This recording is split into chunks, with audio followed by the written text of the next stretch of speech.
Alright, mega mega love shout out. Good morning mga kakabsat. Naririnig ba si Maestro?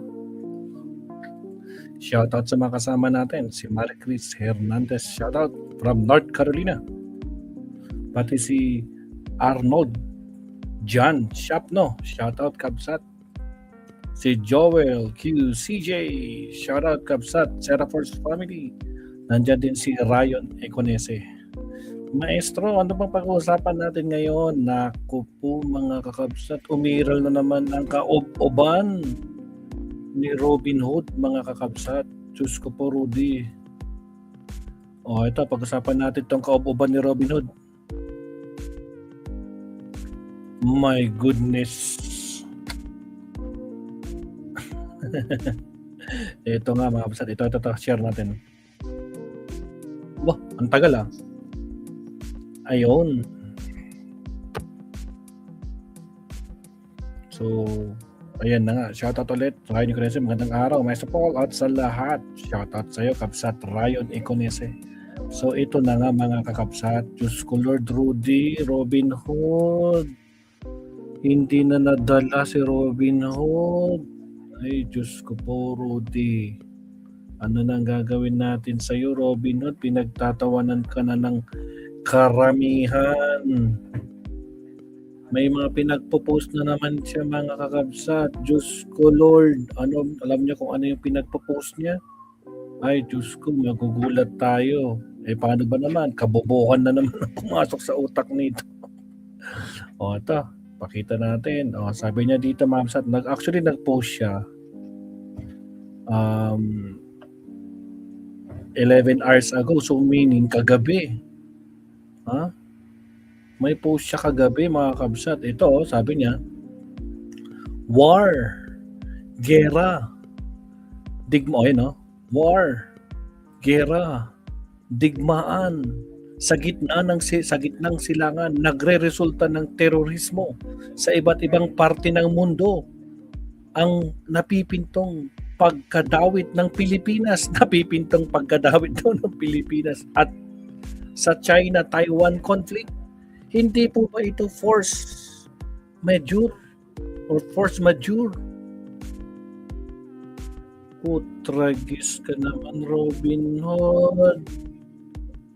Ibang klase, ipipilit talaga ni Robin Hood mga kakabsat ang kabobohan niya.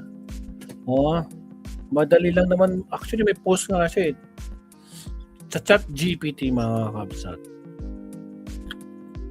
Sinabi na rin ng batas, no? What is force majeure, makakabsat? Yes. Pag sinabing what is force majeure, makakabsat, ang according sa AI, napakasimple lang, Robin. Pakita natin saklit kung gaano kabobo talaga itong si Robin Hood, mga kakabsat. Kaya parang nagtatawanan kayo ito. Robin Hood, madali lang naman mag-chat GPT. Force majeure is a legal term from French meaning superior force or unavoidable event that prevents someone from fulfilling a contract. Meaning mahihirapan ka. Hindi mo mafulfill yung contract mo as a senator. A force majeure clause in a contract typically excuses or delays performance when extraordinary events occur are beyond sa part reasonable control. Common examples includes like natural disaster, earthquake, hurricane, floods, war and terrorism, pandemics and epidemic, government action and lockdowns, strikes or labor disruption, major power or infrastructure. Ang tanong, Robin Hood, may gera ba sa Pilipinas ngayon? May war ba? Ang nagwa-war lang yung minority tsaka majority sa kabubuhan nyo. My goodness, may lindol ba? May pandemic ba sa Pilipinas? Robin Hood, kininas mo. Tingnan nyo naman mga kabsat. Diyos ko Lord. Kaya lalo siyang pinagtatawanan. Tingnan nyo, sarili niyang posto. Tingnan niyo yung reaction, 81,000. 81,000 reaction. Tingnan niyo mga kabsat, pinagtatawanan si Robin Hood out of the 71, out of the 81, 73,000 reaction, pinagtatawanan ang post ni Robin Hood. Saan ka nakakita ng post mo imbis na i-like, i-heart? Mas marami ang pinagtatawanan. Diyos ko po, nagmukha siyang komedyante dito. Tinalo mo pa si Tito Vic Ensoto. Ha? 73,000? Pinagtatawanan ka. Ay, Diyos ko po, Rudy, mangibabain. Diba? Ay, grabe. Diba, Jeff Velasco? My goodness. Good morning, Kabsat. Di na ako nagtataka sa kabubuhan talaga ng 13 na Judas kasi naka-engrave na sa kanila yung stupidity nila. Exactly. Pero tingnan nyo, 73,000. Sino nag-agree? Nag-okay? 6.7. Uy, mga DDs, mga garapata. O si Robin Hood na yan, di man lang nyo tinulungan. Don't tell me, pati kayo mga garapata, pinagtatawanan nyo na si Robin. Ultra shout out Cora Vidal. Good morning, Madam Cora. Ayan. Tingnan niyo si Robin Hood, Pabsat. Grabe naman, no? Nakakaawa na si Robin Hood. Oh, 73,000. Pinagtatawanan siya. Ilan lahat ang total ko nito? 81,000, 81.7, 81,700 reaction. Tapos 73,000 dyan sa 81.7. More than 90% pinagtatawanan ang post ni ano ba kasi, war daw, may gera daw, digmaan sa gitna ng silangan. Nagre-resulta ng terorismo sa ibang parte ng mundo. Ang napipintong pagkadawit daw, napipinta daw yung pagkadawit ng conflict sa China, Taiwan, China. Hindi po ba ito force majeure? Tanga, kung ganyan, dapat hindi kayo pumapasok. Hindi kayo pumapasok sa Senado. Anak ka talaga ng kabubuhan. Kaya, ay nako, kaya lahat ng bumoto dito tulad ko, putragis, nagpaloko kayo dito sa akon na to. At hindi talaga makakabalik to, Diyos ko Lord. No? Hindi na pwede yung Wonderful Tonight niya. No? Kumanta yan ng Wonderful Tonight habang nang aakit sa mga mga audience noon nung nag-con sila dito sa Baguio noon, BBM Sara Rally noon. Yan, dumating yan dito. Pinagtatawanan ngayon, Diyos ko Lord, mas lalo na naman siyang pinagtatawanan sa pinaggagawa niya. Ibang klase talaga itong si Robin Hood, mga kakabsat, lakas tama. Iba, paldo. Ha? Paldo sa kabubuhan. O ito, meron pa siyang pasigunda dito. O may pasigunda pa siya. O. Ito po ay malawak na meaning ng force majeure. Ito daw yung malawak, nag-explain pa. Ito daw ibig sabihin ng malawak na meaning ng force majeure. Upang maunawaan ang force majeure, kailangan suriin kung paano ito gumagana sa mga kasunduan ng mga kung ano ang saklaw nito. Ano ang itinuturing na event ng kaganapan upang magamit ang sungay or clause na ito? Ang kaganapan ay dapat na walang kontrol. Ang epektadong partido. Ang tanong, apektado pa tayo? May gera ba sa atin? Ay, Diyos ko Lord Rudy, bakit? Hindi na ba pumapasok ang mga Pilipino sa trabaho? Kasi may gera? Meron ba? Ay, putragis ka talaga, Diyos ko po Rudy. Upang magamit ang sungay. Sungay, bagay sa'yo, may sungay ka. Ang kaganapan dapat ay walang kontrol ang apektadong partido. Bakit hindi ba kontrolado? Bunga ng kanilang sariling pagkakamali o pabayaan. Kasama sa karaniwang halimbawa ang mga gawa ng Diyos, act of gods, baha, lindol, bagyo, malubhang lagay ng panahon, mga kaguluhan taon, gera at pag-atake ng terorista, riot o welga ng mga manggagawa, mga kilos pamahalaan, biglang pagbabago ng batas, embargo o pambansang lockdown. Bakit may lockdown ba?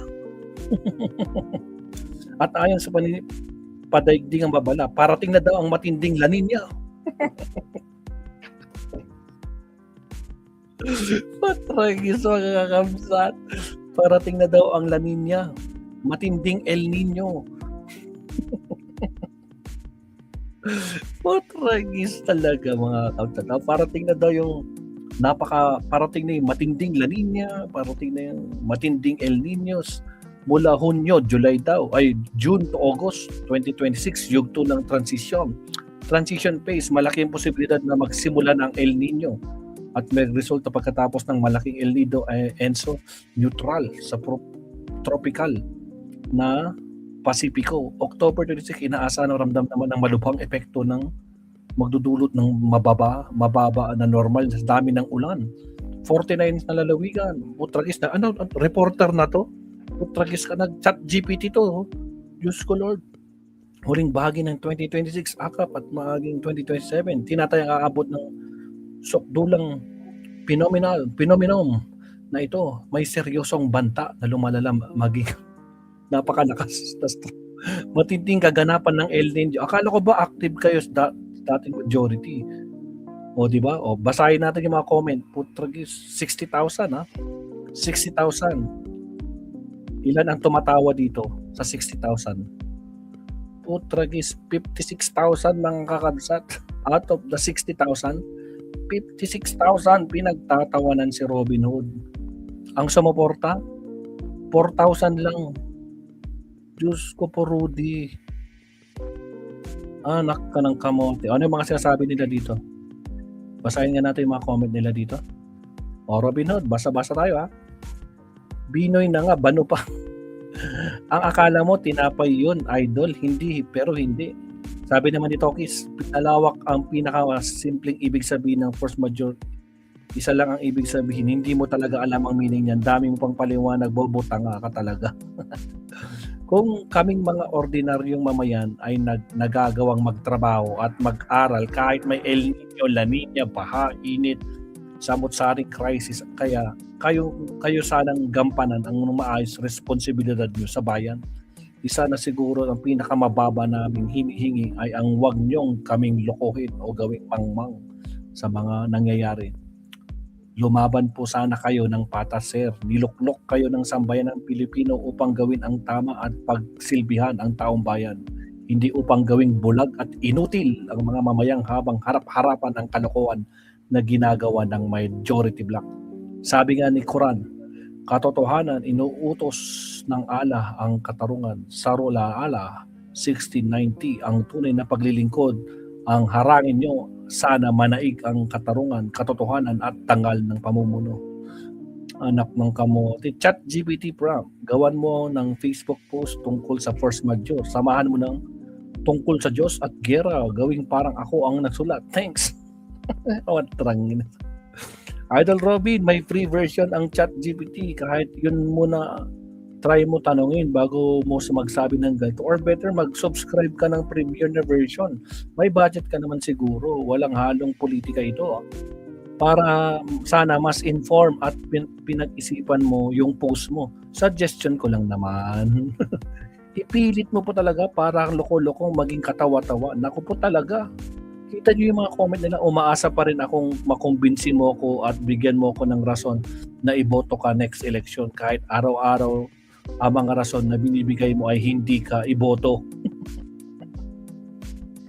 Hindi sapat ang ganitong batayan ng force majeure para sa pag-allow ng video teleconference na sesyon sa Senado dahil sa mga binanggit ng geographical tension at conflict sa ibang bansa na hindi naman direktang pumipigil sa operasyon ng ating lehislatura. Tama, bakit? Napipigilan ba silang magtrabaho?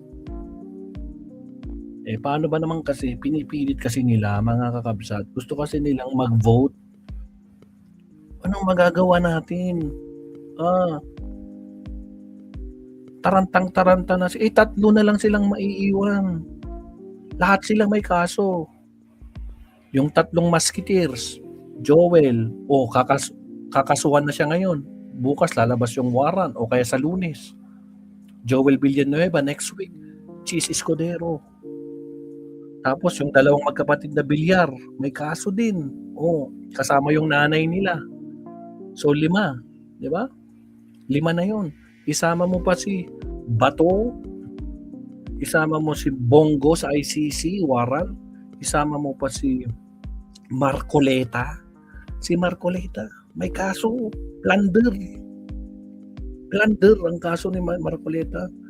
Tapos si Alan Peter Cayetano, obstruction. At itong si Robin Hood. 10 silang may kaso. 3 lang maiiwan. Sino yung 3 yun? Amy Marcos, Pia Cayetano, Loren Legarda. Lagas ang kanilang majority block. Potragis, Diyos ko po, Rudy. Kaya tarantang-taranta kasi alam nilang makukulong silang lahat. Ha? At ito pang problema ni Robin Hood, mga kakabsat.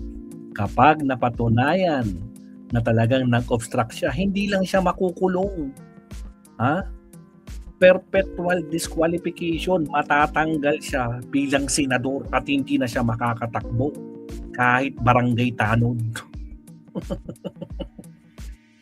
Yun ang side penalty ng mga pasaway. Kaya kabado na siya.